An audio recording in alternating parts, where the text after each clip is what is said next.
Good evening, folks, and welcome to the live stream. I hope you're all very well tonight. Let's see who we have on. We have Killer. Thanks for moderating, Killer. We have Raven 1983 Witch. Great to see you. Grandson of Sky Blue Eyes. Very nice. Great to have you on. Stu is here. Great to see you. Bina Mac. Good to have you on. Hope you're well. Colin is here too. Great to see you, Colin. We have Alistair. Great to have you on, Alistair. Hope you're well tonight. We also have David McGuinness. Great to see you again, David. It was great to have a chat with you on Sunday about Nicola Sturgeon, the SNP, independence, all that good stuff. Thanks for coming on.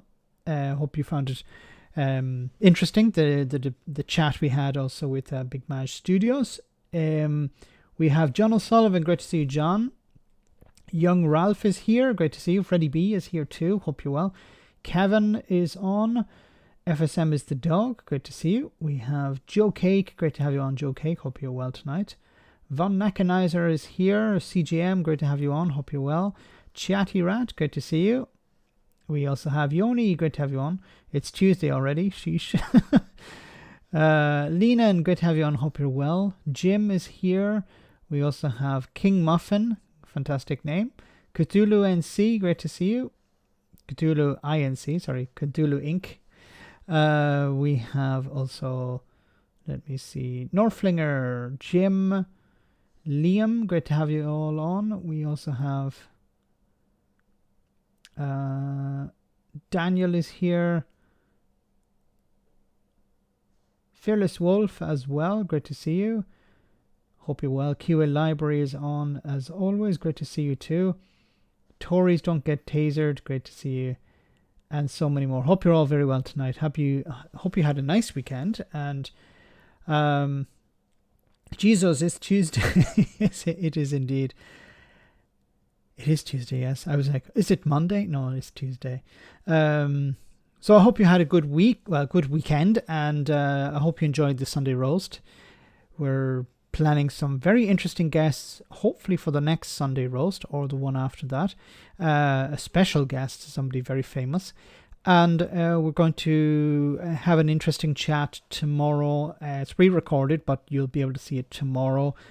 A special on the single market with Big Maj Studios and Phil from A Different Bias. So that was really interesting. So I hope you'll enjoy that tomorrow. Check your reminders for that and subscribe to that channel, the Sunday roast, if you're not already.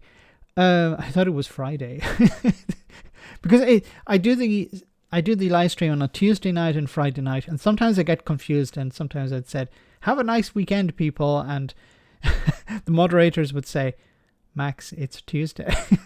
So, oh yeah, sorry. Anyway, we're going to talk about Brexit. We're going to talk about the SNP and the strikes as well. Seems some of the strikes have been paused, so that may mean some progress has been made. But the big story this week, of course, has been the Northern Ireland Protocol Bill, the Brexiteers within Rishi Sunak's within his party, who are perhaps trying to bring him down, along with Mr. Brexit himself, Boris Johnson. So, yes, the Northern Ireland was an issue that was at the front and center, I should say, on most people's minds when it came to Brexit. People who understood Brexit. For Brexiteers, people generally who voted to leave didn't really understand what the role Northern Ireland would play. But for people in Ireland, people in Northern Ireland, and people who understood Brexit, they knew it was going to be a problem. And it's raising its head once again, the problem of Northern Ireland. Not that Northern Ireland is a problem, but where you put the border, of course, is a problem. Max, it's so forgetful. Mrs. Max has to stitch his name to his underwear. Yes. It's mine. So it says here, Eurosceptic Tory MPs demand to see full text of Northern Ireland deal. Isn't it interesting? They want to see the full text of any deal, but they didn't want to see the full text of the withdrawal agreement, and they voted for it. They didn't want to see the full text of the TCA, and they voted for it. Now they want to see the text of whatever deal there is between. Look, and I said before, there isn't a deal. It's not some sort of agreement. The agreement took place in 2019, or was signed in 2020. The withdrawal agreement. It's all there. The UK just has to implement it. And here's a question that you never hear in the media. All you hear about is how the EU needs to compromise. Will the EU compromise here? Will they compromise there? And there's never any mention of the UK government compromising. Why is that? Why is it the EU have to compromise, even though they haven't complained about the deal? They said, okay, the withdrawal agreement, we're happy with that.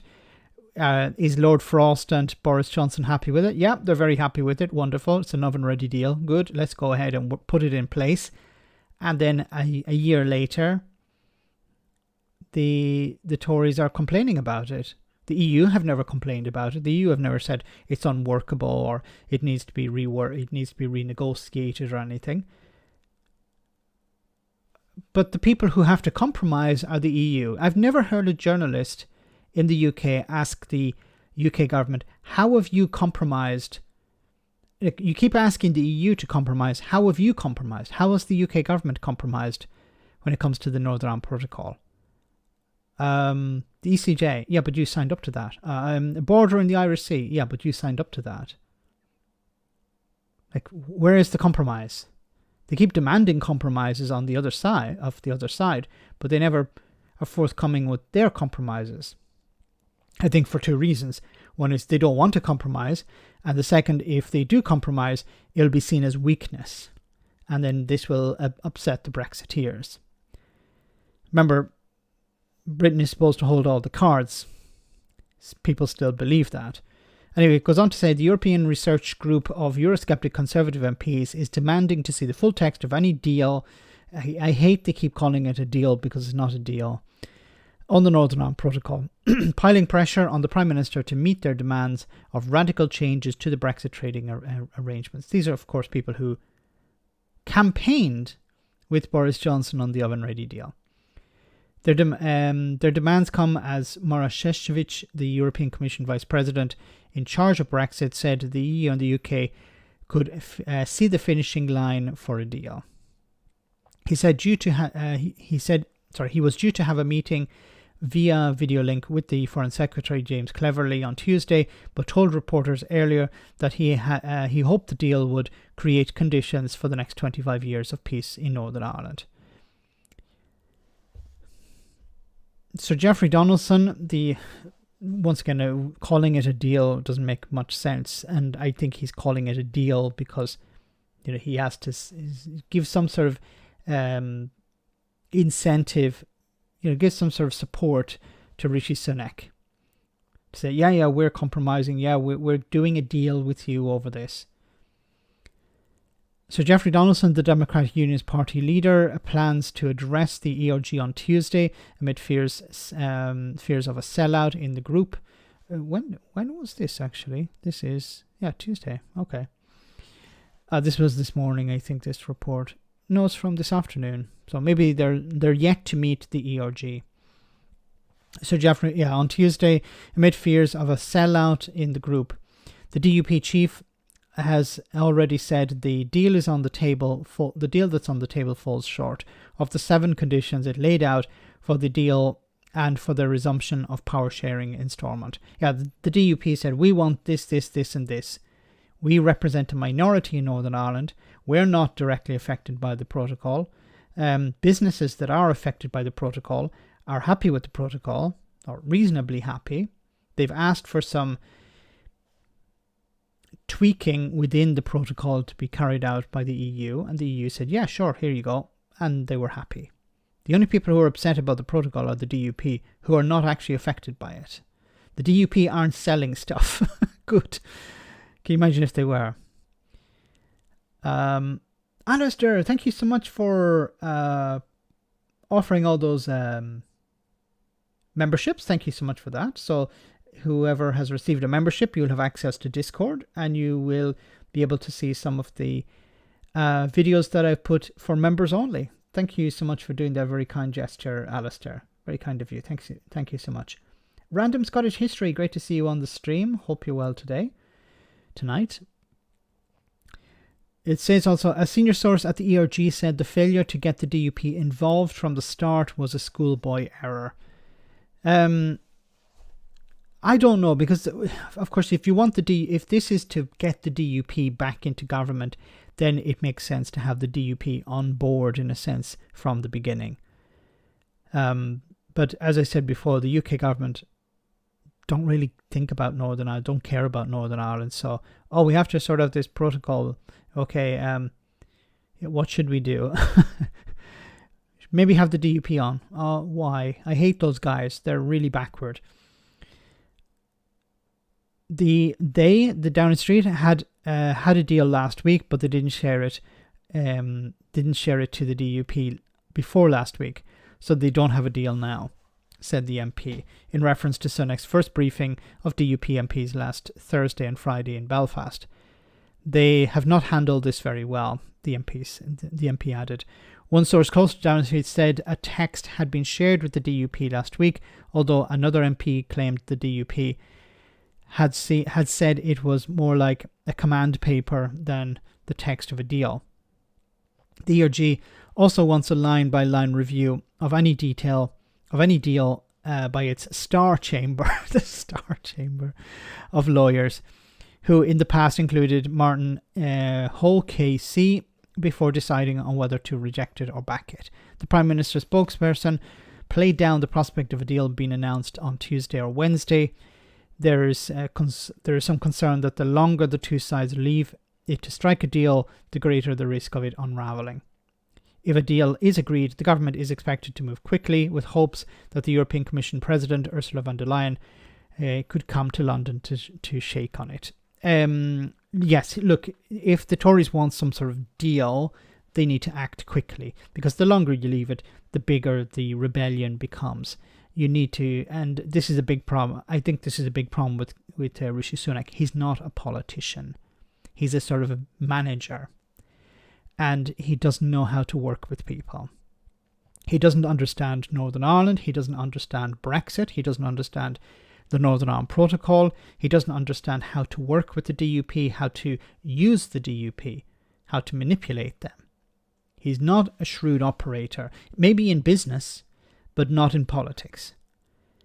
And what he should have done at the very beginning is, here is a deal. Bring in the ERG, tell them you have to accept this or you go to hell. If we don't accept it, then we're in big trouble, and the Labour Party are going to accept something that you won't like. So you put them in a position where they have to choose to go with it, because they're not going to get Boris Johnson back in. They're not going to get Liz Truss back in. They're not going to get their way. And this is what Sunak should have faced them down. But I don't think he has the political aptitude to deal with these people. The same with the DUP. You say to the DUP, you accept this, you get back into government, or I'm going to make your life hell. But he didn't do that. So, we have a deal, and then come to the DUP later. You have to have the DUP on board at every step of the way. Unfortunately, that's the way it is. But you need to have a bit of a carrot and a bit of stick. Saying, yeah, we're going to try and do this, but you have to accept this. Because, once again, he could use the threat of Labour. He could say, look, it's better for you to accept this now, because we're losing our seats at the next election. I may not even have a seat at the next election. This would be Rishi Sunak. And if Labour are in, there's no ERG in the Labour Party. So they're not going to be on your side. They're going to decide for themselves. And they're more pro-European than we are. So you'll be in a worse position. You could have the British government and the Irish government deciding in Northern Ireland. And the DUP would not like that one bit.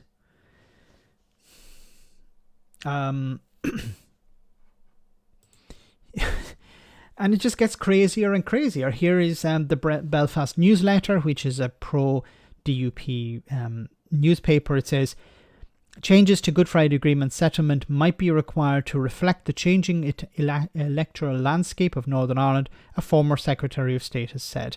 So the former Secretary of State, Brandon Lewis, saying this sort of rubbish. Okay, if the Northern Ireland Protocol is to be renegotiated, there will have to be another referendum on the island of Ireland. And that's not going to happen.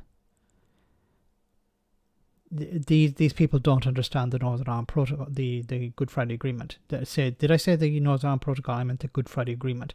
If they want to change any aspect of the Good Friday Agreement, it's not a normal agreement where the two governments come together, have a meeting, discuss something, and then push it through.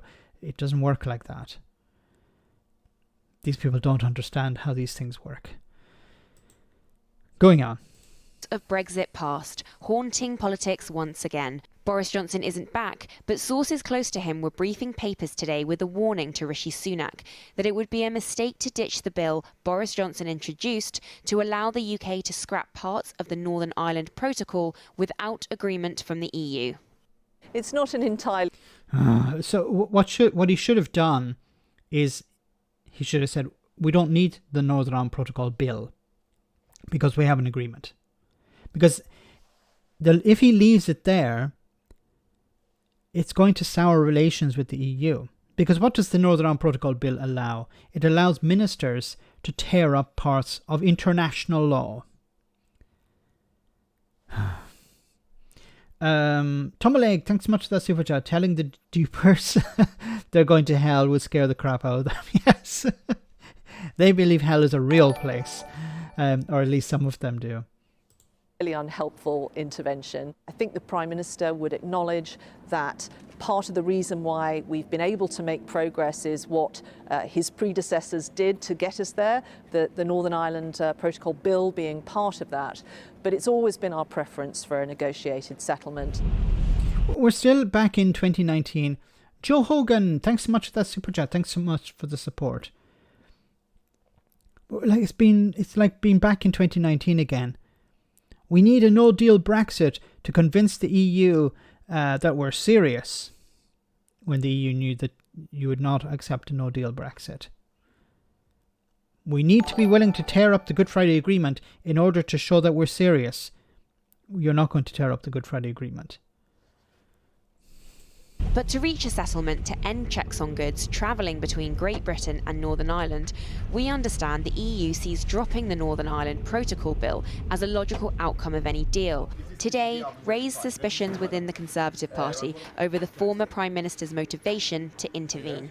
Boris Johnson is interested in becoming Prime Minister again. If you wait for Boris Johnson to do the sort of grown-up, sensible thing, he's not going to do it if he thinks there's a political opportunity in causing trouble, and he wants to bring down Rishi Sunak, and he will use any instrument to do it. And if the Northern Ireland negotiations are that instrument, he will pick it up and hit Mr. Sunak over the head with it.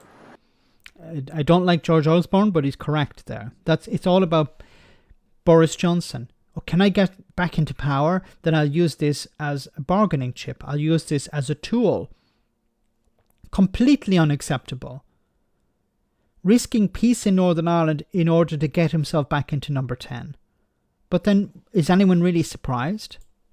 While Labour say they will support any deal the Prime Minister agrees, there's a growing rebellion in Westminster among Eurosceptic MPs, currently concerned that power to the European Court of Justice to oversee disputes is not getting Brexit done the way they were promised last election. It would also have to be an arrangement unionists could accept, and which wouldn't create what in effect is a border in the Irish Sea, which they say undermines Northern Ireland's place in the UK. It seems to me that they're very close now.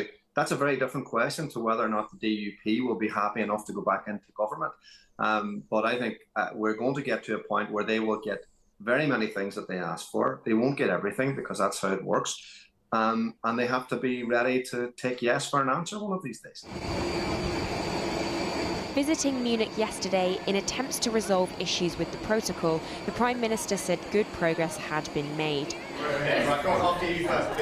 A joint statement with Ursula von der Leyen, the European Commission President, signalled a new deal over trade rules for Northern Ireland could be just days away. Details are expected to be briefed to ministers on Tuesday, at the start of a week which could see familiar Brexit rows return. Well, a short while ago, I spoke to DUP MP Sammy Wilson, who is the Unionist Party's chief whip in Westminster. I started by asking him if he expected to be presented with a deal this week. No, we don't. We've been given no timetable. We haven't seen any text of a deal so far. We have had vague outlines of what has been agreed, and it's been very, very little tinkering around the edges, really, about trade movements from GB to Northern Ireland, etc. But we've heard nothing on the fundamental issue, which is the application of EU law in Northern Ireland, which of course has caused a democratic deficit, laws which apply in Northern Ireland which we have no say over. Well, the application... Things that you wanted. You wanted this. You wanted to be outside the EU. You didn't want to have representation in the European Parliament. And now you're complaining about the consequences of that. Now, of course, his anger is directed at... His anger is directed at the EU here, when it's Boris Johnson that signed up to this, and the Tories. Application of EU law in Northern Ireland is fundamental to the protocol, which Boris Johnson agreed. And of course, you gave Boris Johnson a standing ovation at your party conference some time before that. So do you not bear responsibility to actually compromise? Asking the DUP to take responsibility for anything is a useless request. And look for a solution? No, we don't. Why would we wish to compromise on the integrity of the union? Why would we wish to compromise on our position? The union is not affected by this. Explain to us how the union is affected. You people took a case to the Belfast High Court and you failed, saying that the protocol undermines the union. It was rejected. You were laughed out of court. Then you took it to the Supreme Court in Britain, in London, and they said, you don't have a case. Get the hell out of here. Stop wasting our time. At what stage are you going to realise that it doesn't affect Northern Ireland's position in the United Kingdom? We're only talking about goods. We're not talking about people. He's still an English cosplayer. It doesn't make any difference. Like, he's still an English cosplayer. Nothing has changed since Brexit. Within the United Kingdom, because basically the protocol makes Northern Ireland a colony of the EU. And a colony of the EU. So, does it have the euro? No. Does it have a European flag flying over any official buildings? No. Are there EU officials working in the border at the border? No. Like, how is it a colony? We're talking about goods, checking goods, arriving in the port. Is there any other aspects of the EU and the rest of Northern Ireland? No. How can you call it a colony? And I find it so ironic that these people who are pro-colonialism, the DUP love colonialism if it's British colonialism. If you were to ask them, what do you think about colonialism throughout the centuries? They say, well, as long as if it's the British one, yeah, we love it. Wonderful. Keep it going. We'd love to bring it back. And then him talking about European, EU colonialism in Northern Ireland. Absolute rubbish. Can't come up with an example. I would love for somebody to ask him, give us an example, Sammy. Give us an example of European colonialism in Northern Ireland. Alistair, thanks for that. I see Sammy Head re-entering the space. Entering from space. Nice. Of course, we did not agree with the protocol at the time. We voted against it. You voted for Brexit. This is the consequence of Brexit. And you're not coming out and saying, actually, we were wrong on Brexit. Can we undo our Brexit, please? Let's go back to the way things were before 2016. No, he's not asking for that at all. He wants a border on the island of Ireland. That's what he wants. He bet the farm on it and he lost. Roisin, thanks for that super chat. DUP have no issue with Northern Ireland being different from Great Britain when it comes to women's rights, etc. Yes. Yes, the DUP, they wanted an oven-ready deal. They wanted a border between Great Britain and Northern Ireland when it comes to women's rights, but when it comes to goods, no. So goods are more important than women. But that's hardly a surprise for most people when you think about the DUP, or if you know the DUP. What a knob. Thanks, Alistair, and thanks, Roisin. Yoni, thanks so much for that super chat. The situation in Northern Ireland is officially a cluster dupe. A cluster dupe, yes. Well said. We need to add that to the dictionary. Argued that Boris Johnson was wrong, and I think he is now admitting he was wrong, and he's calling for the Northern Ireland Protocol Bill to be implemented. Boris Johnson has said today, a source close to him, that leverage constitutes the Northern Ireland Protocol Bill, which would mean the UK government could alter parts of the protocol unilaterally. Do you welcome that? I do, and in fact, we've been calling for that, and it's significant. So you want to break international law? You're calling for the UK government to break international law. Can you imagine? Let's flip it on its head for a moment. What would Sammy Wilson think of me if I were to say, well, the EU should break international law when it comes to the Northern Ireland Protocol? What would his reaction be to that? Do you think that is unacceptable? Or would he say, well, what's good for the goose is good for the gander? That rather than go into these negotiations with the strongest hand possible, the government continually seems... What do you mean negotiations? These are not negotiations. Negotiations. Does he not understand that the negotiations took place in 2019? Gareth, thanks so much for that super chat. Max, women are goods in the eyes of the DUP. Well said, yes. They are goods. They're to be bought and sold, to be moved around, to be put wherever their men want them to be put. To throw away any leverage it has with the EU. This protocol bill is stalled. Does he honestly think that the Northern Ireland Protocol Bill is leverage? What sort of leverage? Yeah, we're going to break international law unless we get our way. Now, do a deal with us, or we'll break the last deal that you did with us. I really wish somebody would ask the DUP this. So, do you think the EU should agree with a deal, make a deal with the United Kingdom when the United Kingdom is saying we're going to break the last deal? Broken treaties. Let's have a treaty. Let's break the treaty. Now let's have another treaty. You should trust the UK, right? Once again, why are the journalists not asking these questions? Already introduced legislation to put up border control posts in Northern Ireland, which would give an internal border within the United Kingdom, and they've agreed to exchange data with the EU ahead of any agreement with the EU. What do you mean ahead of any agreement? That was part of the original agreement. No, Sammy. That's not how it works. The UK and the EU signed an agreement. Within that agreement, the UK agreed back in 2020, we're in 2023 now. The UK government agreed to share live data with the EU, and in 2021, 2021, the UK agreed with the EU to that they would set up border posts, permanent positions in and around Belfast. The UK government agreed to that. That was in the paper. They didn't do it. And now Sammy Wilson is saying, well, before we give them any data and before we put in any infrastructure, we need to have them agree to this. What? You have it arseways, Sammy. DUP proof you can shit out of your mouth. I'll read it because it's my stream. I can swear on my stream. Well said, Brad. But maybe if you write the word, it might get blocked by the bot. But we understand. Yes, perfect. Thanks, Brad.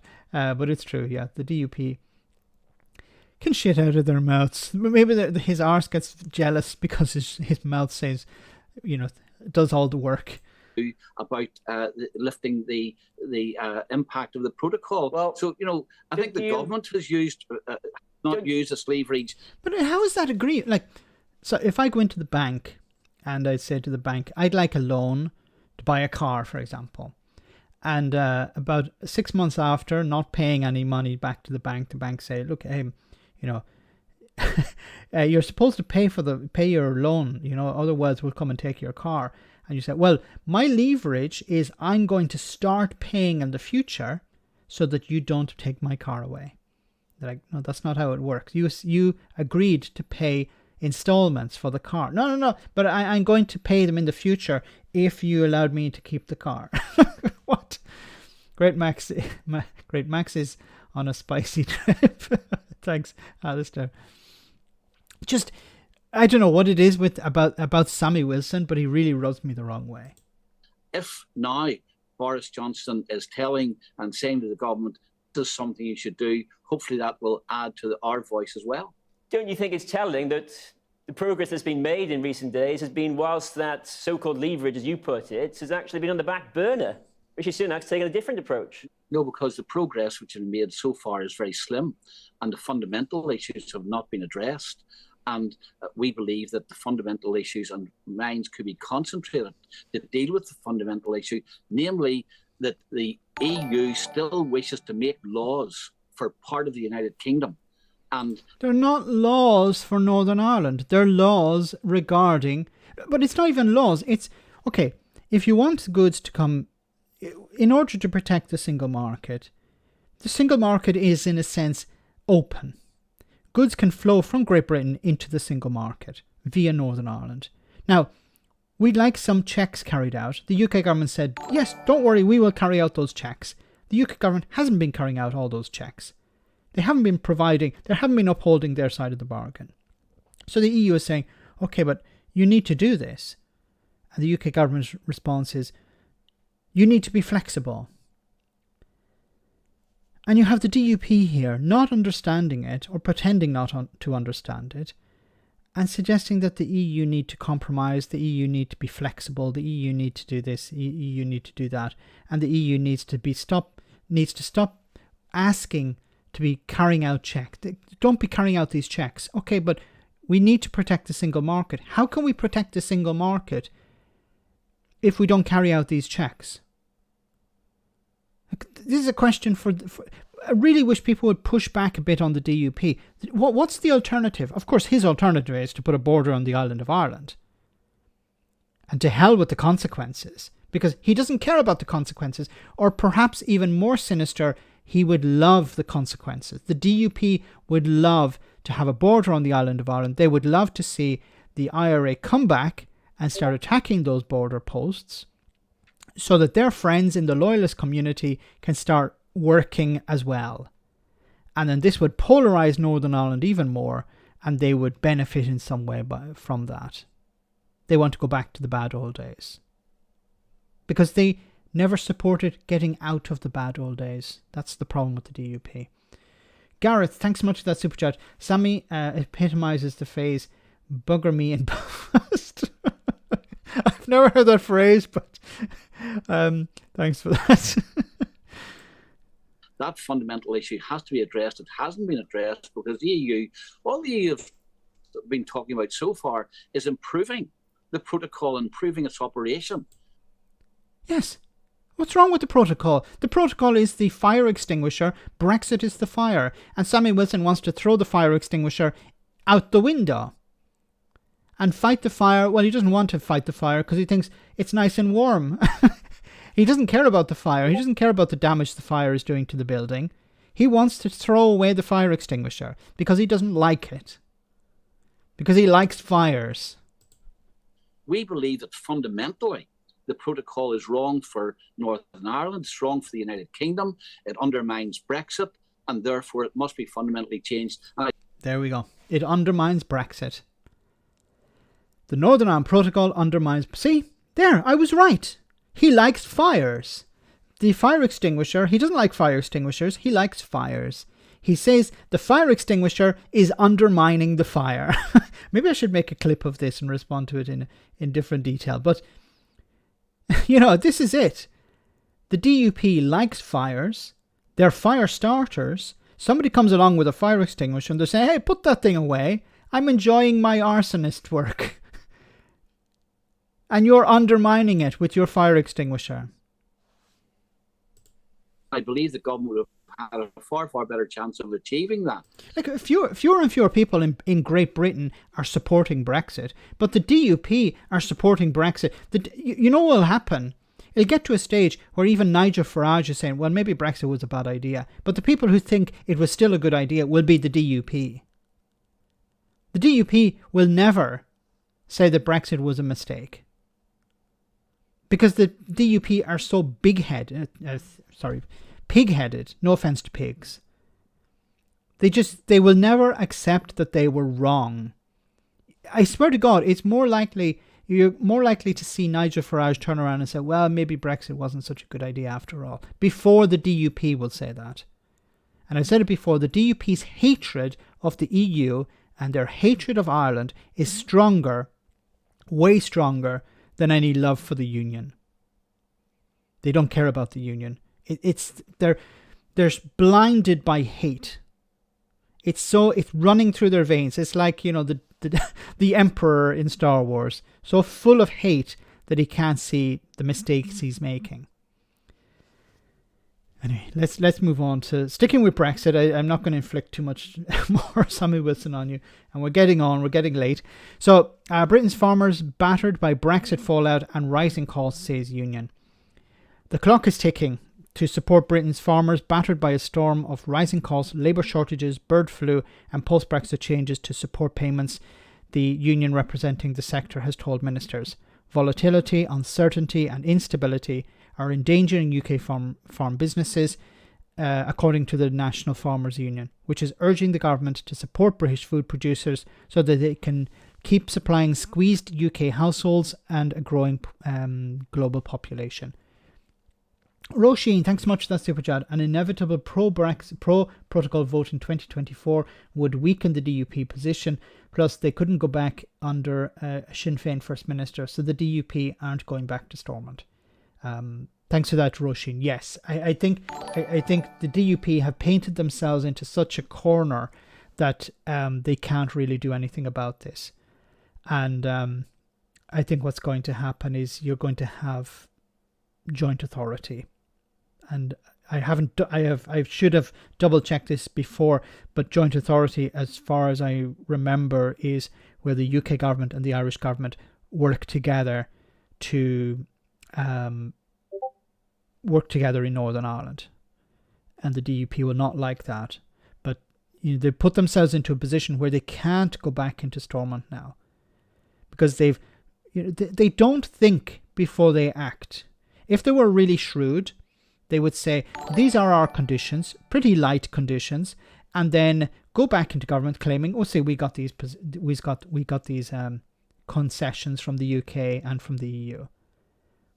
But they don't want to go in with Sinn Féin, and they said before the whole protocol became an issue, they were supportive of the protocol before, but then when they realised that Sinn Féin are actually going to become the biggest party, and they're going to have the top job of First Minister, we can't go with that. Because if we did, we would hemorrhage votes to the TUV. Because the TUV are not going to be in government. They're going to be in opposition. So it's easy for the TUV to sit on the sidelines complaining about, you shouldn't be going into government with Sinn Féin, because they never will. The TUV are a bit like Farage and the Brexit Party or UKIP or whatever in Great Britain. They'll never be in power, so it's easy for them to complain on the sidelines, say you should be doing this or you should be doing that. And the DUP they're so afraid of the TUV that they've painted themselves into this corner where they won't go into government with Sinn Féin. They said, no, we're not going to accept, or they haven't completely said it, but they know that if they were to go in, they would lose support at the following election, that the TUV would become the biggest party. So they're putting everything, they're putting themselves, of course, before everything else. Thanks, Roisin, for that. We also have one from Gareth. Once again, thanks so much, Gareth. I'm British, he cried. Now, if you'll excuse me, I'm going to set fire to some crates and strangle myself with an orange sash in order of a Dutch king. Who was backed by the Pope as well. That's something we seem to forget. And he was gay, which is something that the DUP don't seem to be very supportive of. So allegedly, King William of Orange was gay, and he was backed by the Pope because the Pope was afraid that King James was becoming too rich. The Catholic King of England was becoming too rich, and the Pope were, I don't like people richer than me existing, so I'm going to back this this Protestant gay general and king to fight against the Catholic king, to put him back in his place. Anyway, and the DUP are on the side of guess who. It goes on to say thousands of farmers from England and Wales will gather in Birmingham on Tuesday for the NFU's annual conference against a backdrop of a string of challenges for the agricultural sector. The NFU president, Minette Batters, will outline 3 cornerstones for ensuring the UK food production prospers and call on the government to ensure its farming policy achieves this by boosting productivity, protecting the environment and managing volatility.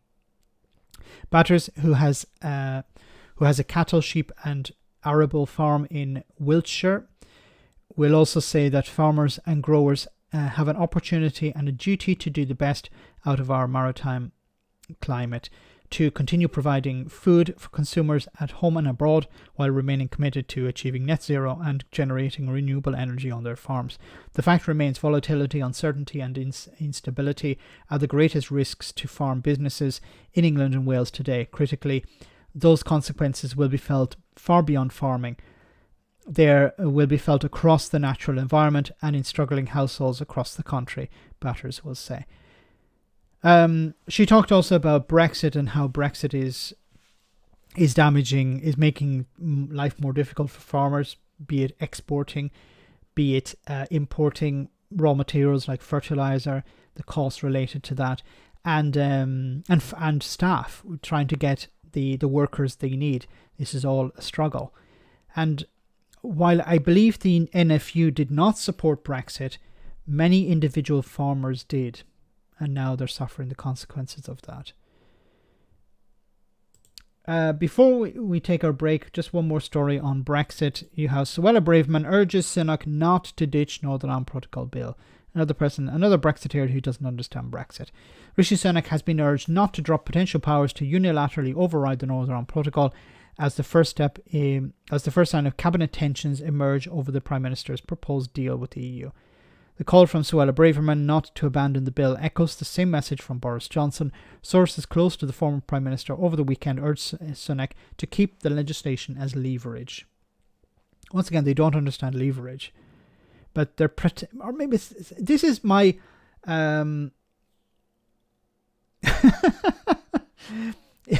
Ian Corcoran. William of Orange wasn't gay, but his boyfriend was. Oh God, not her. Yes, what a brave woman. The Home Secretary's intervention came as Downing Street insiders played down hopes of a deal being struck by Tuesday, despite heightened expectations prompted by Sunak's discussions with Northern Ireland political parties last week. Senior Conservatives have questioned whether any deal that does not have the backing of the DUP would secure its ultimate objective, but government sources have stressed that the DUP will not be shown the text of the agreement before it is struck or granted a veto on the content. Why would the DUP be granted a veto? Look, Sunak should just go to the DUP and say, if you don't like this, then I'm going to give you a very hard time. Okay? You're going to be in you're going to be in a world of pain. That's what he should be saying. Should be saying we're going to open negotiations with the Irish government on how to run Northern Ireland. You'd love that, wouldn't you? We'll have Irish politicians up in Belfast every day for discussions. Why doesn't he do that? Now maybe he is saying that. If I was Rishi Sunak, that's what I would be saying. Oh, you don't want to get back into government? Okay, well, we'll have to wait for the next election. Until then, we're going to have the Irish government, Irish politicians up in Belfast sorting out things on your behalf. And you can go back to your constituents and explain why that's happening. But I don't know whether he'll do that. the Foreign Secretary James Clever, and what we'll do is we'll push ahead with the checks on the border. We'll increase the checks on the border. What they should be doing is, of course, the better the relationship with the EU, the less friction there will be, because if the UK and the EU are sharing data, working together, they can reduce the checks. The EU can say, okay, these goods don't need to be checked because we've checked them already, or they come in a particular consignment that doesn't need to be checked, or we have the data on this. The risk of I don't know, smuggling is less on this route because we've checked, because we've tested it. We have mechanisms in place. But in order to do that, you need both sides working together. Protocol and invasion, Cruella de anti-Semitism. Yes, the protocol is an invasion. Well said, Gareth. Thanks for that. She's a horrible individual, isn't she? Freddie B, thank you so much too. Imagine if Sinn Féin won the Republic, if the UK and Ireland had to share governing the North. Sammy would definitely have a meltdown. Definitely, yeah, a literal meltdown, not a figurative one. Definitely would have a literal meltdown. He'd burn a hole through the floor like a dead alien from the movie. Acid for blood. Senior Conservatives, a question. There are reports on Monday night. There were reports on Monday night that some ministers could even consider resigning over the latest Brexit deal if they felt it undermined Northern Ireland's place in the United Kingdom. But it doesn't undermine. It doesn't. How you'd be resigning over nothing? Alistair, thanks so much for that super chat. Tesco and others lowered veg and fruit standards. That's why your stuff is small and goes off quickly. Yes, well said. And this has been this has been picked up by Phil from a different bias, because he has said that he gets a lot of his shopping in, and a lot of it goes off pretty quickly because it takes time to fill out the paperwork. If supermarkets in Britain want tomatoes brought in, they have to order them in advance, and then they have to, and then the amount of time it takes to get in is longer, so that they go off quicker. So people are buying fruit and vegetables that go off on the same day. It's no longer best before; it's best on, best on this date, best today, because it's not. Because you can't, or because it's likely to go off before a short period of time. Thanks for that. And this is, once again, something completely unnecessary. If the UK had remained within the single market and the customs union, you wouldn't have had these problems. But that wouldn't be Brexit, as the ERG have already said. Braverman, a former chair of the European Research Group of Hard Brexiters in the Conservatives, struck a note of caution about plans to drop the bill, understood to be part of the deal package. One senior member of the ERG said her intervention was heartening. Stressed the importance of the bill, she told the BBC, we've been aware for some time now the challenges related to trade, customs and sovereignty when it comes to Northern Ireland and the Northern Ireland Protocol. The challenges of challenges, yes. The legislation that the government introduced is one of the biggest tools we have in solving the problem on the Irish Sea. How is it? It's not a solution. Yeah, we're going to break international law unless you do something. What do you want us to do? I don't know. This is what I would love to ask Suella Braverman. How does the Northern Ireland Protocol Bill fix the problem? It's clear that it's right that the Prime Minister is committing to finding a pragmatic solution to resolving these issues which are affecting the people of Northern Ireland. No, it's not. No, they're not. And we find a solution that's pragmatic and workable both for the EU and the UK. So what does the Northern Ireland Protocol Bill do to resolve the problem? Now, you said there's a problem. I don't think there's a problem. Most people understand there isn't a problem. It's a problem for the DUP. So how does the Northern Ireland Protocol Bill fix this phantom problem? Because first, and I've been saying this since 2021, I've been asking the DUP to point to a problem that the Northern Ireland Protocol creates, and they've come up with nothing. Sovereignty, Northern Ireland's position in the United Kingdom, sausages, medicines. They were like, oh yeah, we found medicines. Yeah, medicines is the deal breaker. We have to, you can't have the Northern Ireland Protocol because medicines.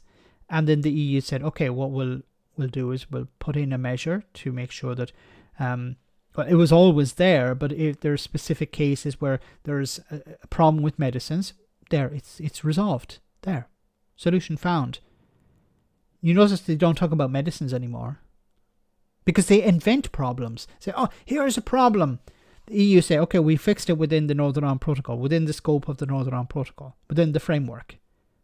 And it's like, okay, next problem, let's find another problem. And the worst thing about all of this is that the UK government say, do a deal with us or we're going to break the previous one. That's our leverage. What? It's like, do a deal with us so that we don't break the previous one. Or we're threatening to break the previous one if you don't do a deal with us. And there are people within the Brexit movement who are like, yeah, we need to show that we're going to break international law. So they have to sign up to international. So my response would be, if it was an EU diplomat, I'd say, so if we sign up to a deal with you tomorrow, we'll give you if we say we'll give you everything you want, what's to stop you from breaking it again? Oh, well, we won't have to break it again because we're honest.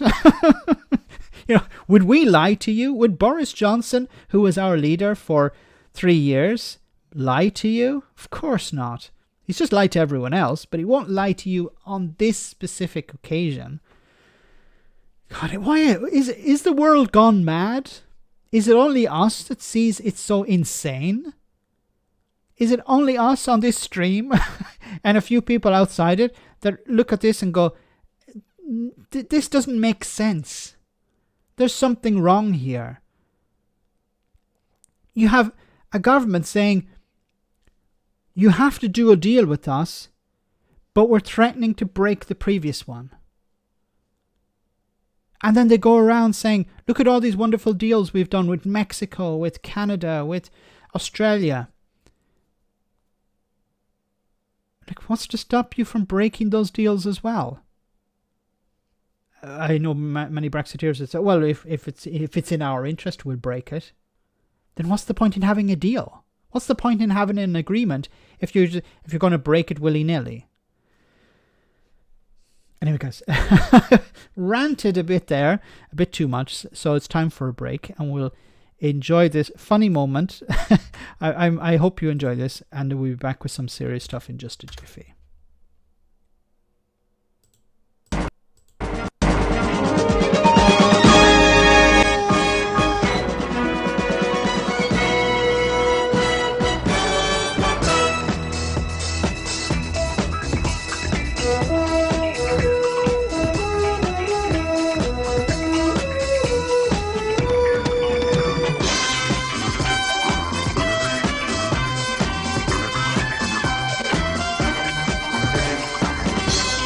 We totally smashed it, well done!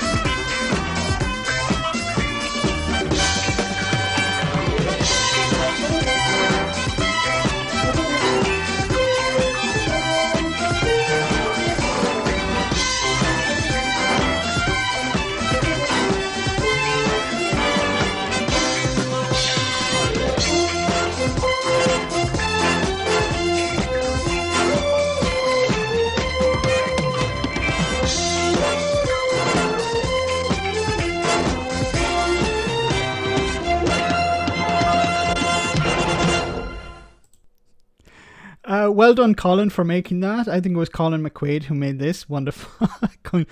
Kudos to Colin for doing that. That was wonderful. I just found it yesterday, so I thought it was worth showing. So, moving on. Oh, my goodness. the SNP are in a bit of a fix at the moment. So Kate Forbes says she will continue SNP leadership campaign after backlash. The Scottish National Party leadership. Gareth, thanks so much for that super chat. Well, very kind of you. Thank you so much for that, Max. The High Court. The High Court did agree that the Northern Ireland Protocol does undermine certain aspects of the Union. They clearly said it. However, they also said that Parliament's sovereignty enables the current legislation to do exactly that. Well said. Yeah, well clarified. So Parliament can overwrite the Union. So if Parliament says, well, we're going to do this, well, Parliament is sovereign. Parliament gets to decide when it comes to the Union, not the DUP.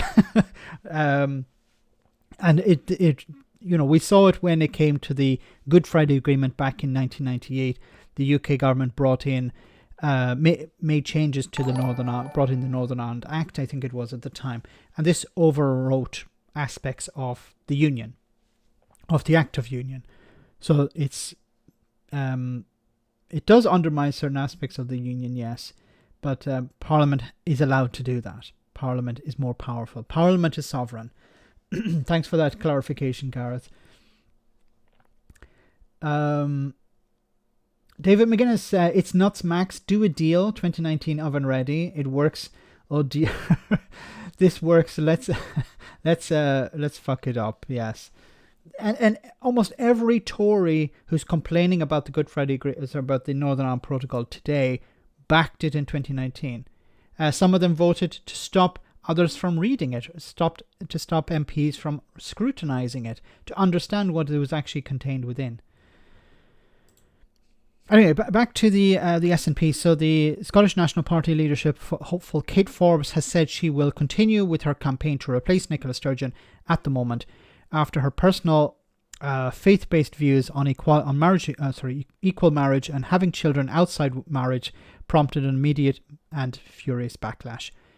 Forbes, who has been on maternity leave from her role as finance secretary, told the BBC the public were longing for a politician to answer straight questions with straight answers, and later told STV she was committed to seeing the campaign through at the moment. So she's, at the moment, yes, seeing it through, stop. At the moment, yes, you're going to resign, you're going to quit. Kate's no-go now, my opinion, Max. Mainstream media, easy target.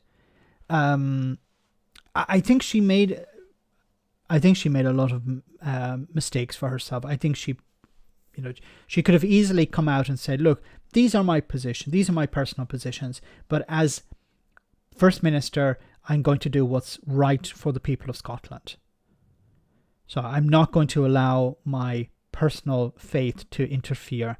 Now, this is different if you're just a regular Christian. If you're like... I don't know Nicola Sturgeon's religion. I don't know if she's Catholic, Protestant, if she's a member of some minority denomination. I don't know if she considers herself religious at all.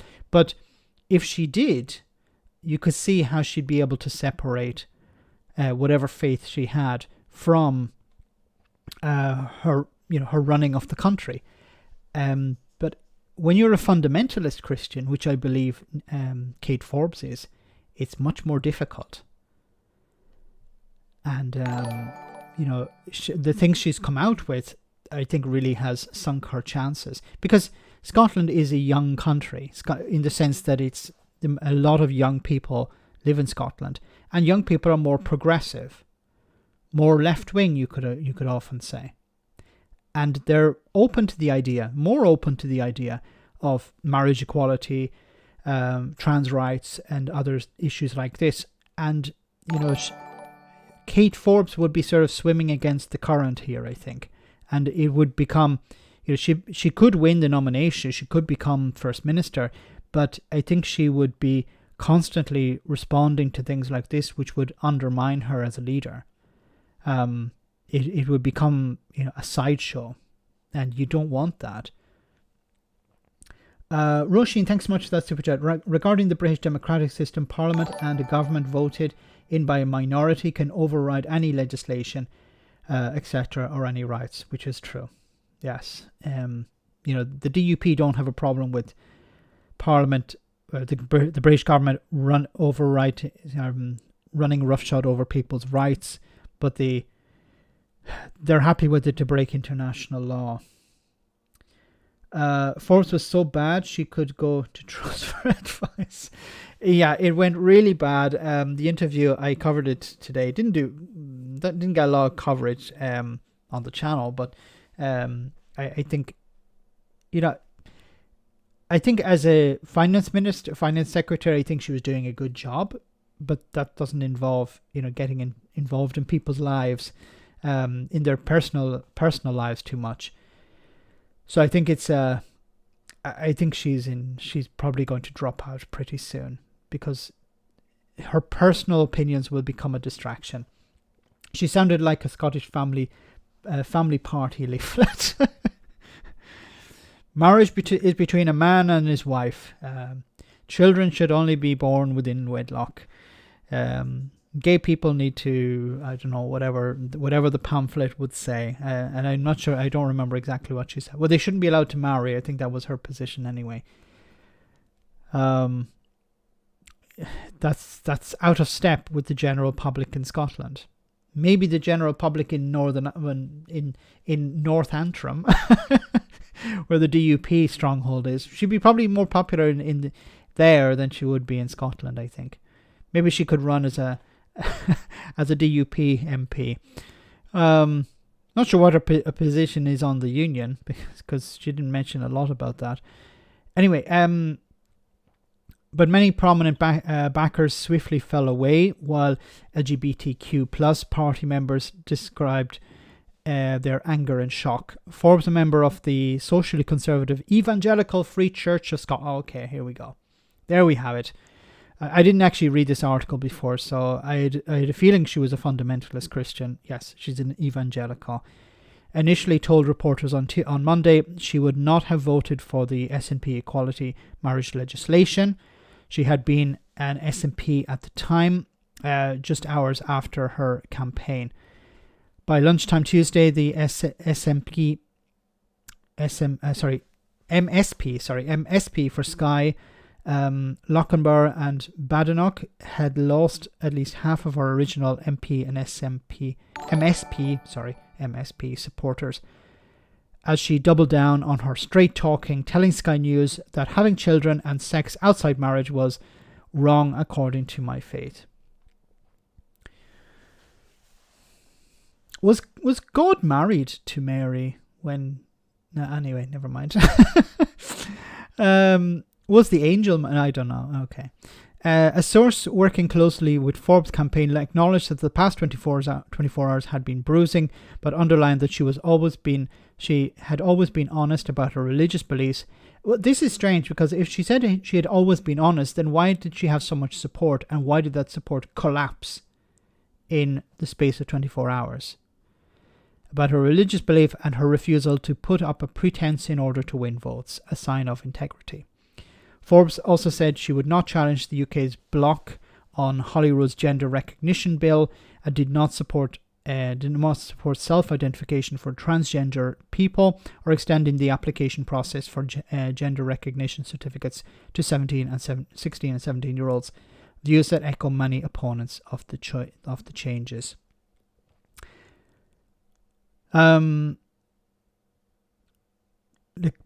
Why does she have a problem with transgender people? Is it because God didn't make them that way? But then I thought God made everything. I would love to have a debate with an evangelical Christian. If you want, if you know anyone, send them on. I swear to God, swear to their God, I'll tear them to pieces. I don't normally do debates, and normally when I do, it's talking about Brexit. If we can get somebody from Brexit, a Brexit supporter on. But when it comes to religion, I've done my homework. Let's just put it that way. It's just really disappointing, because you have somebody who you would imagine is from a progressive party, the SNP, but is really Does she believe the earth is 6 to 10,000 years old? That's another question I'd have to ask. If the book of Leviticus condemns homosexuality, then there was homosexuality before the book of Leviticus. Now remind me, which is more traditional? Yes. There's also in the Bible, if you want to look it up, it's a sin to wear 2 types of fabric at the same time. It's a sin. It's forbidden by the Bible. But you don't hear many people protesting against that. Yeah. Why are you wearing cotton and synthetic material at the same time? You're going to hell. Thanks so much, No DLC.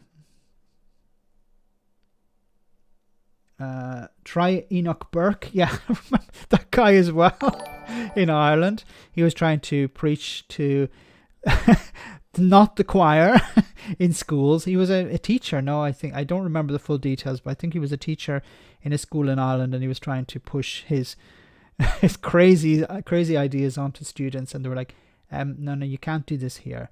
It's a public school. It's not or you're not anyway. You're not allowed to do it. Thanks, Freddie B. Lee Ridley, thanks so much for that super chat. I'm a trans guy, and I find the rhetoric from this woman and the right-wing media horrendous. I wish they would stop. And this is it's so terrible. And I remember there was a trans woman who was speaking on I think it was on Times Radio a few days ago, who was saying, why are we represent a very small minority, and we have political parties fighting over us, and it puts trans people in a very dangerous position, because the public, who would generally be indifferent at best, are now seeing trans people as some sort of enemy or some sort of target, and this is really dangerous. And politicians have a responsibility to understand that their words have consequences, and they have to show respect, especially to minorities who are in a vulnerable position. Thanks for that, Lee, and thanks for sharing that with us.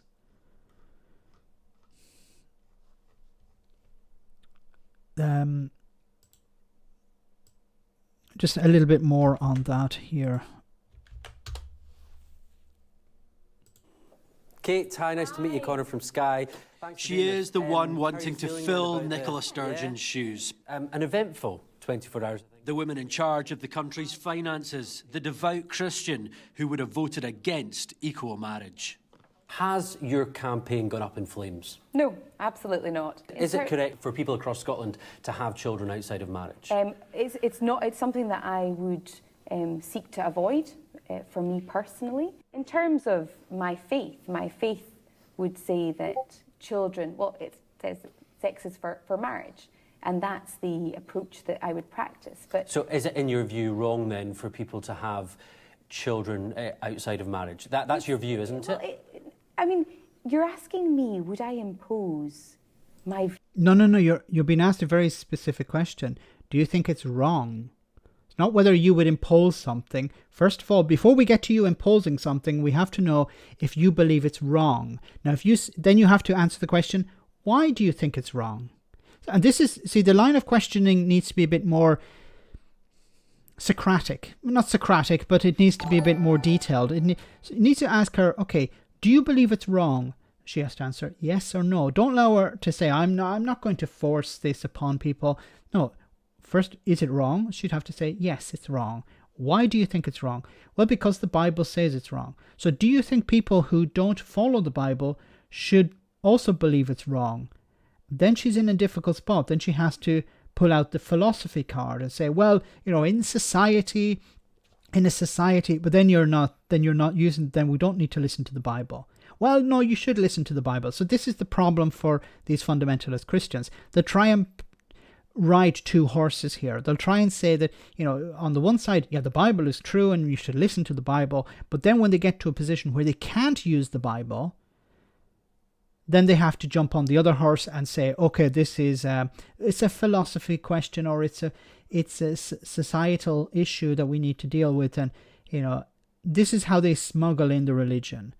They start off by saying, look at all these, single mothers all around. well, the Bible says that shouldn't exist, or that shouldn't happen. See, we can use the Bible as our tool. And some people will say, well, maybe that's right. And then what you do is, oh, then look at all the other stuff that in the Bible that we could use as well, like the endorsing of slavery. I wonder what Kate Forbes's position is on slavery. Does she think it's wrong? If she thinks it's wrong, then maybe the Bible is in error in some way. No? Magic, thanks so much for that super chat. They argue the Old Testament was replaced with the crucifixion, yet use it to back up their bigotry because it's not in the New Testament. So the thing is, we're trying to use the Old Testament, that was the Old Testament. That's God was angry, but then we have Jesus, but Jesus said nothing changed. Nothing has changed. Jesus did not come out and say the Old Testament is wrong. I'm the new guy, and everything that came before is null and void. And also, the Old Testament is used to predict the future, so the Old Testament can't be thrown in the bin. They come as a pair. Thanks, Magic. But it's a bit like me saying, in a way, and I don't mean this as offensive to anyone, but it's like me saying, you have to listen to me because Darth Vader was this. It's like, what? No. You have to do as Darth Vader said, or as Yoda said. Yoda was very clever, so you should listen to what Yoda's, and everything is right that Yoda said because it's Yoda. Keep your faith out of politics or stay out of politics. Well said, Reagan Elite. Look, I'm not saying that people who are religious can't be politicians. Of course, maybe they can bring something to the table, but they can't turn around and say, well, having children out of wedlock is wrong, and then you ask them, why is it wrong? Because the Bible says so. That's not an argument. Views on other people. I'm just asking you. Okay, she's out now. Max rumbling started. She's out. Okay, so she has quit. So this is a bit pointless. She has already resigned. Jedi is a religion. I knew Killer would respond to that. Think it's wrong? Well, I think for me, it would be wrong according to my faith. No. It's not according to you. It's according to the religion. You don't have a thought here. This is the problem. This is the problem with fundamentalist Christians. I'm not talking about all Christians, I'm talking about fundamentalists. Because many people who are Christian can say, well, look, I don't agree with this, I agree with this. Or I think this is wrong, or I think this is okay. But for fundamentalist Christians, they have to follow the letter of the Bible. They can't pick and choose. The row over the double rapist, now known as Isla Bryson, caused trouble for Nicola Sturgeon. I am trying to rationally... Look, you started saying her. What I'm trying to do... The First Minister, who wasn't initially clear on whether the predator was a man or woman. A rapist cannot be a woman, and therefore my straight answer would be that Isla Bryson is a man. This at a time when Holyrood had passed laws, making it easier for people to legally change their recognised gender. I think we do need to look again at safeguards, particularly around young people. I would have been far more supportive of it being 18-year-olds. So you don't support 16 and 17-year-olds, is that what you're saying? I am saying that. But why? What's the difference? That puts Kate Forbes on a collision course with Nicola Sturgeon's view, the overall position of the SNP, the party she wants to lead, and the majority of MSPs here in Holyrood. It is a huge gamble, but one that she feels will pay off. According to some of you, she's already dropped out, so it's a bit of a pointless discussion to go on with. Moving on, I just want to cover quickly... No, I'll cover it here. The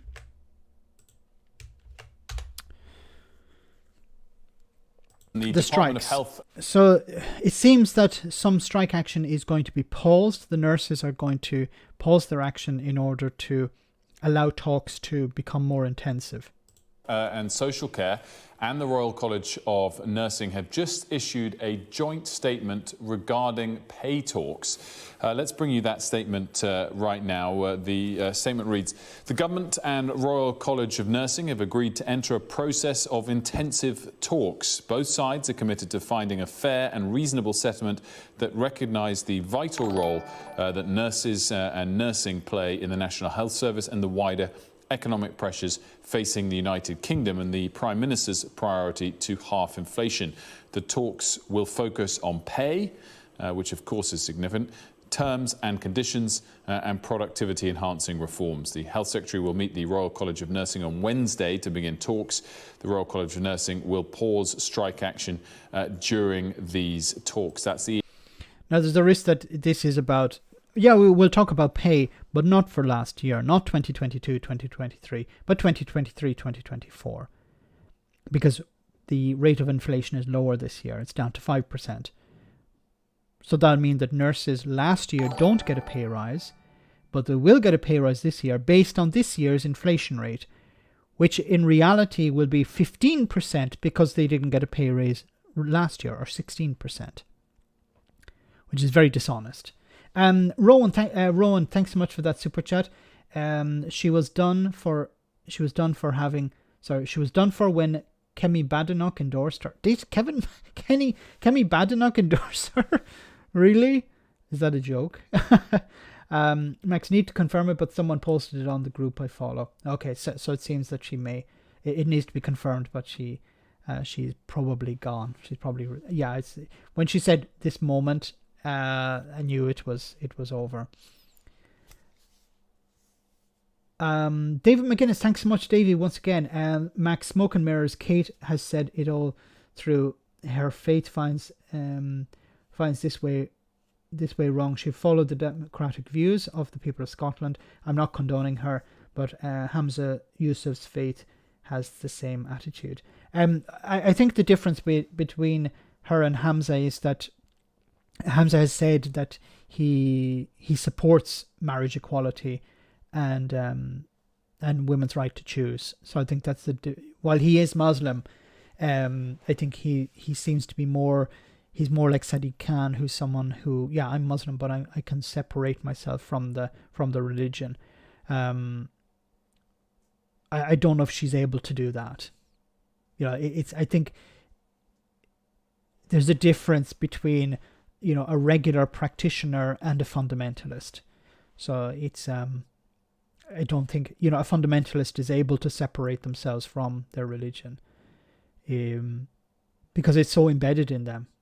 And you see how they don't say, well, I believe it's wrong, or they say, well, I believe it wrong because the religion says so. It means that they can't think for themselves, unfortunately. And you don't really want somebody like that in a position of power. We see it with the Republicans in America. Thanks so much, David. But I think without the religious part of it, I think she would have been a good politician, a good leader, maybe. Ron says the kiss of death. Conservative says kiss of death. The end of the statement. So these talks are going to begin on Wednesday. That's exactly a week, of course, before the next bout of strikes were due to begin on Wednesday, the 1st of March at 6 a.m. for 48 hours. The last set of strikes by the nurses was on the 6th and 7th of February. So these talks, a significant step to try and preempt or prevent that next round of strike action from the nurses. Let's bring in John Craig, who's able to join me now from Westminster. And John, a significant step, in particular, a line in there that says they will talk about pay, which of course has been something that has been so hotly debated over the last couple of weeks. On one level, of course, a step forward if these strike actions is avoided. On another level, I wonder whether the government will fear it opening a little bit of a can of worms. I just want to say, Gordon McKenzie says it'd be interesting to ask Jacob Rees-Mogg the same question Kate got asked. Jacob Rees-Mogg would be very, and this is a problem with Jacob Rees-Mogg, he comes out and he says, oh, well, abortion is against God, abortion is against the Bible. But, if there's money to be made, I'm backing it, because he has a company who I believe invests in contraceptive pills or abortion pills, like morning after pills. So if there's money, well, his response will be, but that's separate. Me making money off this is completely separate to me as a Catholic. Yeah, Catholic. Thinking it's completely morally wrong. All sorts of sectors will want similar talks on pay. Well, this looks like a breakthrough, doesn't it? Because up to now, of course, there's been absolute stalemate with the RCN blaming the government and saying they weren't prepared to have meaningful talks about pay. But I think for most people, the most significant sentence in that joint statement is the last one that says the Royal College of Nursing will pause strike action during these talks. Now, as you've mentioned, Wilf, major escalation of the RCN strike action was due to take place next week. Now, last week, the Royal College of Nursing announced that the strike next week would affect more than 120 NHS trusts across the country, far more than previous stoppages. And the two-day continuous strike would be the largest in the NHS history, according to the Royal College of Nursing. And the union claimed it would cause enormous disruption to services, running longer and involving more people, Pat Cullen, the RCN General Secretary, said. And what was significant about that strike action, previously the strikes have been just day shifts for 12 hours, those in January, December and February. But this strike action that was due to take to happen next week was due to run for 48 hours from 6 a.m. on the 1st of March. And the union said this time that it would involve nursing staff in emergency departments, intensive care units, cancer care and other services that were previously exempted. So a lot now hinges on these talks involving the Royal College of Nursing. Of course, there's been a huge pay gap between what the union's been demanding, an increase well ahead of the current inflation rate, which is 10.1%. And the government is not prepared to go anywhere near that. So we will see, obviously, if there is a breakthrough tomorrow when they actually get round the table. As yet, it's just the Royal College of Nursing, not the other unions representing the ambulance crews, the GMB union. But I think if the Royal College of Nurses make progress, then it's likely the others will too. And this has been a problem for the Conservative government, is that they feel that, well, if we give in to one, we'll have to give in to them all. And I really do hope that the Royal College of Nurses get as close to their demands as possible, because they have been struggling over the last number of years. And, inflation has hit them really hard, a lot of nurses. And we're seeing more and more staff leave the profession, unfortunately. Sticking a little bit with cost of living, Surrey Council on brink of insolvency with debts of nearly £2 billion. A local council in Surrey has signalled it is close to effective bankruptcy after amassing debts worth almost £2 billion to fund a property investment spree, raising fresh questions over the fragile health of local authorities after years of austerity. And here we have the consequences of austerity once again. Woking Borough Council said it was in the territory of being unable to meet its financial obligations amid a surge in debt interest costs on its investments, which include a shopping centre, residential skyscrapers and 23-storey Hilton Hotel. The council, one of several in England with big debt problems, said it was at risk of issuing a Section 114 notice, which effectively signals insolvency. Although councils can't technically go bankrupt, a Section 114 is able to force government to intervene to ensure local services are sustained. The process is seen as an admission by an authority that it lacks the resources to meet current expenditure, that its reserves are depleted, and that it has little confidence in bring its finances under control in the near future. Woking is currently subject to a government review of its finances. Control of the council passed to the Liberal Democrats last year after a fraught local election, which partly focused on the vast debt pile accumulated by the former Conservative administration. The party of sound finance, running a council into the ground. The development comes as Michael Gove's Levelling Up department turns the screw on local authorities with high levels of debt.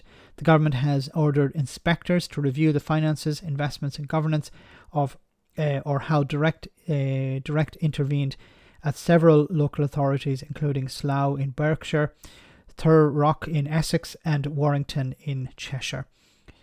Woking said it would increase council tax by 3% in 2023-2024, but added it is not evident at this stage, however, how the council will establish a balanced budget in 2024-25.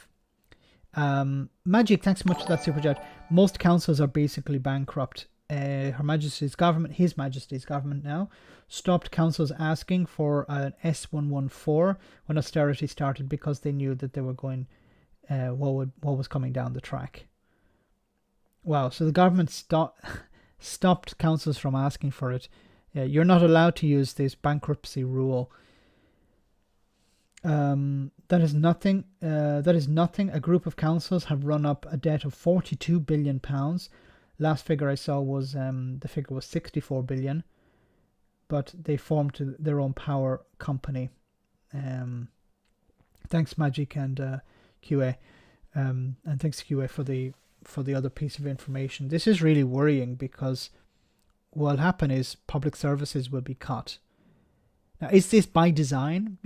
Were the people who put austerity in place at the beginning knowing that councils will suffer, and then councils would have to sell off assets to private equity or to private individuals at a very low price?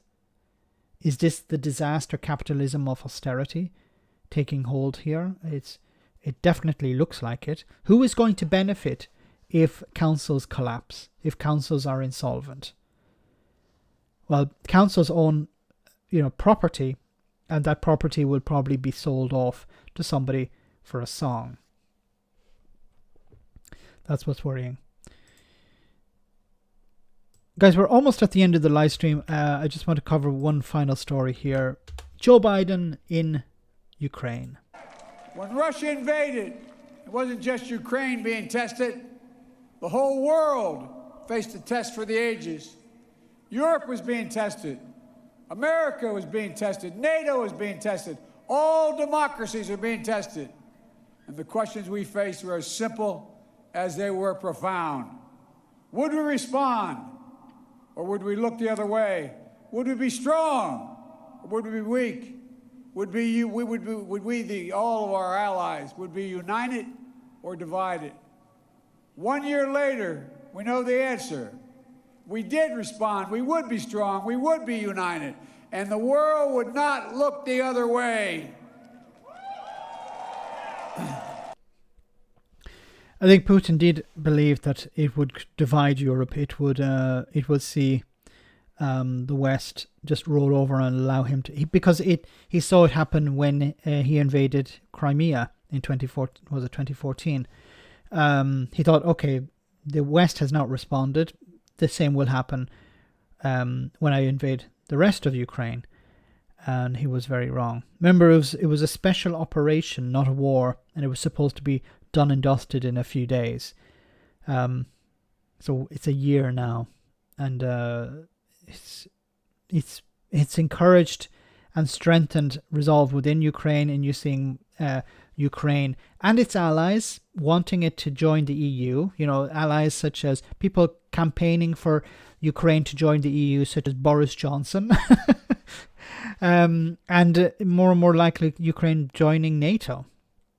And then you're going to, if Ukraine joins the EU and NATO, you're going to see a complete turnaround of the economy there.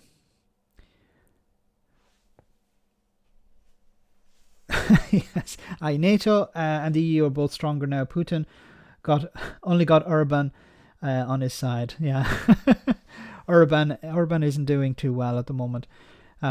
Completely isolated, and there's a real hope, in Hungary that he will be ousted and a more moderate party will be put in place. But I'm not sure when that's due to happen. So guys, I want to say thank you to everyone who came on tonight. Thank you to everyone who sent a super chat. Greatly appreciated. Thanks to the moderators for doing a wonderful job. You can become a member, and if you become a member, you have access to Discord, and you can see some videos that I have uploaded for members only. Before we finish, we have another super chat. Rowan, thank you so much for that. Say what you like about the US, but whatever the US goes, we have the best production value for our speeches. Even the podiums come to a war zone. Yes, you can see the glass screen around him, bulletproof glass. It must be pretty scary though, delivering a speech surrounded by bulletproof glass. I'd be pretty nervous. It's the highest production values. Well said, Rowan. Thanks to the moderators for doing a wonderful job. We have our post-stream chat in a little bit, just after the stream. And I'll see some of you on there. But before we finish, we always have our one funny video before we go. Hope you enjoyed this. So, how are you getting on with your latest project? I'll be honest, it's been a bit of a challenge. That's why I gave it to my very best sensitivity reader. Yeah, I mean, I've updated loads of books to bring them into line with modern sensibilities and tastes, but this one's, well, it's tricky. Well, it was a bestseller back in the 20s and 30s, and I've noticed a bit of a spike in sales recently in parts of the US, so I thought it'd be great to get a modern edition out. I did get a few funny looks reading it on the train. People aren't used to seeing real books these days, are they? Everyone's just addicted to their phones. I'm not sure that was why. So, what are you thinking? Well, it's definitely of its time. Of its time? Really? I disagree. I mean, just look at the title. My Struggle. I mean, that sounds bang up to date. You know, everyone struggles, don't they? We've all got something that we think is holding us back. Well, that's just the problem. The author seems fixated on one particular type of person who he reckons has been holding him back. Does he use old-fashioned language about them? Just a bit. A few insults and slurs. Yeah. Loads. Well, we can just update those, you know, choose something inoffensive, keep it inclusive, you know, do what we did with dear old Dahl, you know, change things like fat to enormous. You know? No one can be offended by that, can they? Okay. So what else? Well, the tone is generally quite aggressive. There's a lot of stuff about needing living room. Could we change living room to lounge? Sounds softer. I'm not really sure that helps. Great. Anything else? He's very angry. At times he seems almost unhinged. Fantastic. These days everyone loves a bit of righteous fury. I don't think righteous is the right word. Right wing, perhaps. Look, we can't judge people from the past too harshly. I think in this case we probably should. Are you saying that just because this author's a bit right wing, we shouldn't even publish him anymore? That sounds a bit fascist to me. Sorry, have you even read the book we're talking about? No, I'm not really into reading books. I prefer spreadsheets, and my algorithm tells me this will be a hit. Then I'm worried about your algorithm. Well, it's never let me down before. Every single title's been serialised in the mail. Well, I'm sorry, I just can't see myself being able to sign off on it. Well, that's a shame. I'll have to hand it off to someone else. Perhaps you could do a different book for me. What do you have in mind? Well, there's the new one from Boris Johnson. No thanks. Wonderful, wonderful. As always, a wonderful piece by Matt.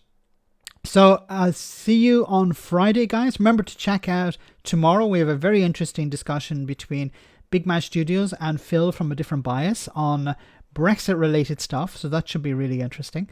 And if I don't see you then, I'll see you on Friday. Same bat time, same bat channel. Take care and have a good night. Good night.